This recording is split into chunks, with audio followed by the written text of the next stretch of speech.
Kamusta mga ka-fam? Welcome back sa inyong paboritong channel. Kung hindi pa kayo nakasubscribe, ano pang hinihintay nyo? Hit that subscribe button and ring the bell para hindi nyo ma-miss ang latest chika. Mga ka-fam, handa na ba kayo sa pinakamainit, pinakapasabog, at pinakakilig na eksena ngayong linggo sa Batang Quiapo? Dahil sa bagong yugto ng FPJ, Batang Quiapo, isang anghel ang bumaba sa Quiapo. At hindi lang basta anghel, isang sexing anghel na si Maris Racal bilang Ponggay. Pero teka, hindi lang tutungkol sa kaseksihan. Dahil sa likod ng eksenang ito, may matinding laban, madugong gulo, at isang kakaibang kilig na nagpa-trending sa social media. Grabe, sa teaser pa lang ng bagong yugto, nag-trending agad ang eksena ni Maris Racal bilang si Ponggay.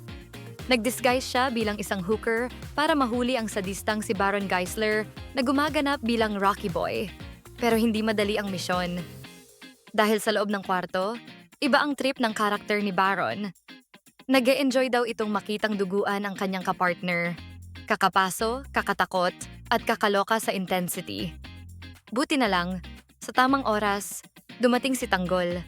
Si Coco Martin mismo. At doon na nagsimula ang bakbakang walang pahinga.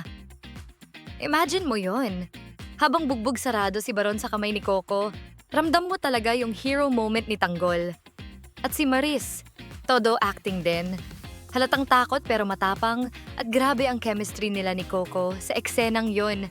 Para bang bawat tinginan, may tension, may spark.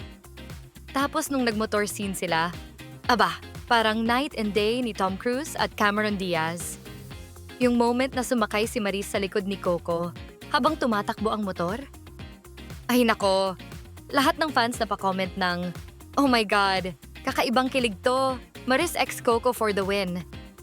Pero habang nagkakaroon ng spark sina Tanggol at Ponggay, mas lumalalim naman ang gulo sa mundo ng Batang Quiapo. Si Tanggol, kahit gusto niyang gawin ang tama, wanted pa rin sa batas dahil sa mga kasinungalingang gawa ng mga kaaway niya. Pati pamilya niya, damay sa gulo. At kung akala niyo puro kilig lang, aba, mali kayo.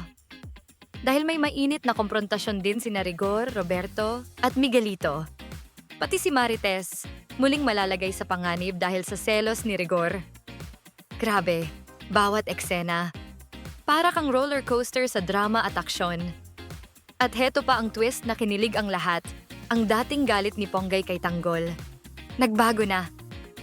Dahil nang iligtas ng grupo ni Coco ang magulang ni Ponggay mula sa pananakit, biglang nabago ang lahat. Ang dating magkaaway, ngayon ay magkakampi na.